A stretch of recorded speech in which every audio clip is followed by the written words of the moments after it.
याद होगा कि किस तरीके से महाराष्ट्र में सत्ता परिवर्तन के बाद विधानसभा में 50 खोखे एकदम ओके का नारा लगाया गया।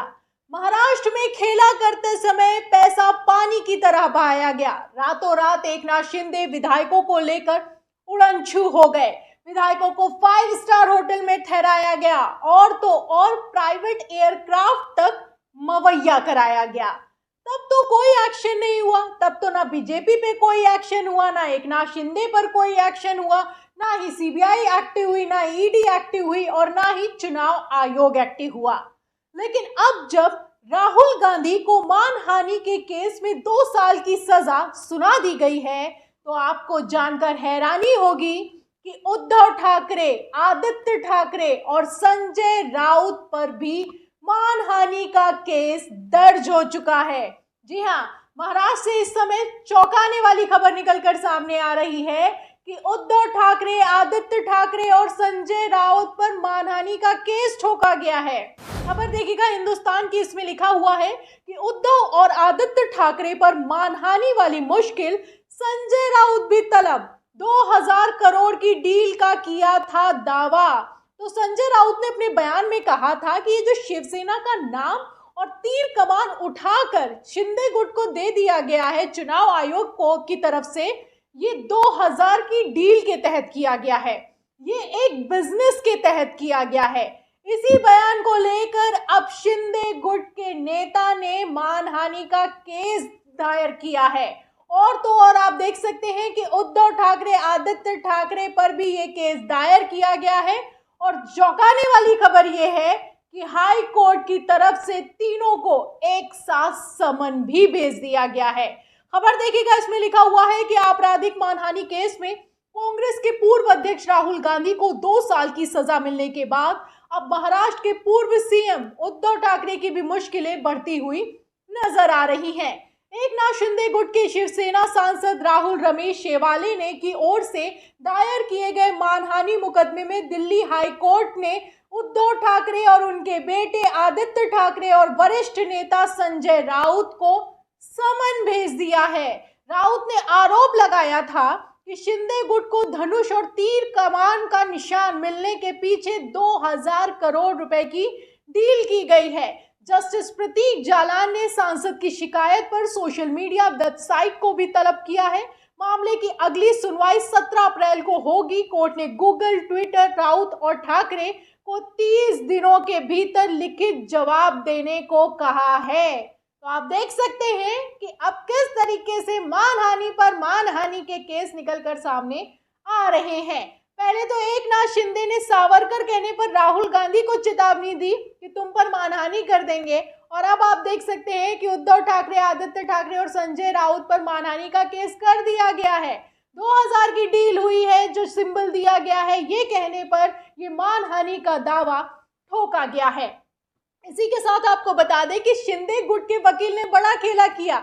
वकील ने कोर्ट में कहा कि ऐसा कह दीजिए, ऐसा एक समन पास कर दीजिए, एक ऑर्डर पास कर दीजिए कि ये लोग किसी भी तरह की मानहानिकारक बातें ना कह पाए। अब मानहानिकारक है या फिर कि आरोप है, ये तो आप तय कीजिएगा। फिलहाल शेवाले की तरफ से वरिष्ठ अधिवक्ता राजीव नायर ने अदालत में क्या कहा है, सुनिएगा। इसमें लिखा है कि राउत अन्य को आगे मानहानिकारक आरोप लगाने से रोकने के लिए आदेश पारित किया जाए। हालांकि कोर्ट ने ये कहते हुए कोई भी अंतरिम आदेश पारित करने से इनकार कर दिया है कि वो पहले सभी पक्षों को सुनेगी।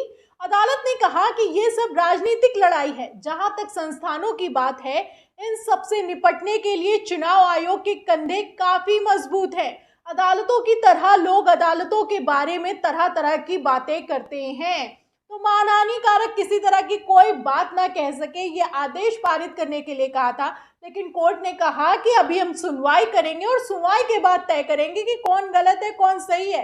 पहले ही मत बताइए कि हमें क्या करना है। और जहां तक रही बयानबाजी की बात, मानहानि की बात, तो बीजेपी के नेता और सांसद किस तरीके की बातें करते हैं आप अच्छे से जानते हैं।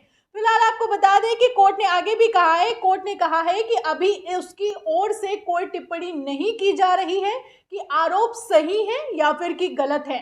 कोर्ट ने कहा कि मैं केवल ये कह रहा हूं कि मैं रिकॉर्ड पर हलफनामा होने के बाद मैं सवाल निर्धारित करूंगा। तो अभी सवाल भी निर्धारित नहीं हुए हैं, कोर्ट ने कुछ भी तय नहीं किया है, किसी तरह की कोई टिप्पणी नहीं की गई है। लेकिन फिलहाल संजय राउत, उद्धव ठाकरे और आदित्य ठाकरे को समन भेज दिया गया है। बता दें कि 19 फरवरी को संजय राउत ने एक ट्वीट भी किया था, उसमें कहा था उन्होंने कि 2000 रुपए की डील की गई है, जो शिवसेना का सिंबल और तीर कमान उठाकर शिंदे गुट को दे दिया गया है। ये उन्होंने एक कॉन्ट्रैक्टर ने बताया है। फिलहाल ये प्रारंभिक जानकारी है, आगे चल के वो खुलासा करेंगे। इसी बयान को लेकर शिंदे गुट के नेता ने मानहानि का केस किया है, जिसको लेकर समन भेज दिया गया है। अब यहाँ पर सवाल इस बात का उठता है कि क्या अब आदित्य ठाकरे की भी विदाई की जाएगी, क्या आदित्य ठाकरे को भी सजा होगी? क्योंकि जैसा कि आप जानते हैं कि उद्धव ठाकरे तो पहले ही मुख्यमंत्री की कुर्सी जाने पर सरकारी आवास छोड़ चुके हैं। तो क्या अब आदित्य ठाकरे पर ये जो मानहानि के केस की तलवार है वो लटक रही है?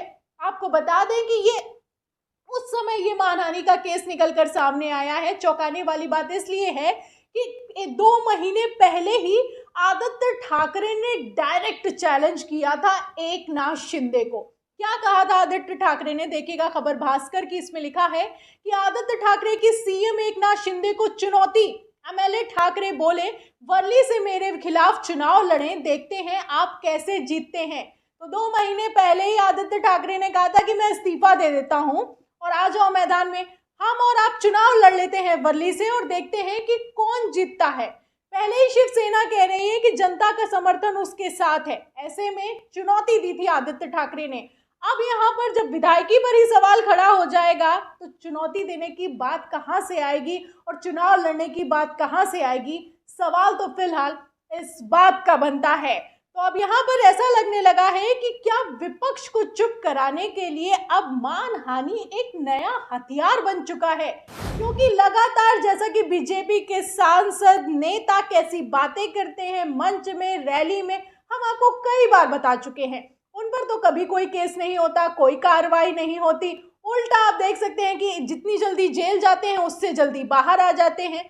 लेकिन विपक्ष पर कैसे ताबड़तोड़ एक्शन लिया जा रहा है आप देख सकते हैं। राहुल गांधी पर मानहानि को केस को लेकर, सांसदी जाने को लेकर बवाल मचा ही हुआ था कि अब उद्धव ठाकरे, आदित्य ठाकरे और संजय राउत पर भी मानहानि का केस दर्ज हो चुका है। तो अब यहाँ पर सवाल इस बात का उठता है कि क्या अब राहुल गांधी की तरह उद्धव ठाकरे, संजय राउत और आदित्य ठाकरे पर भी कार्रवाई होगी?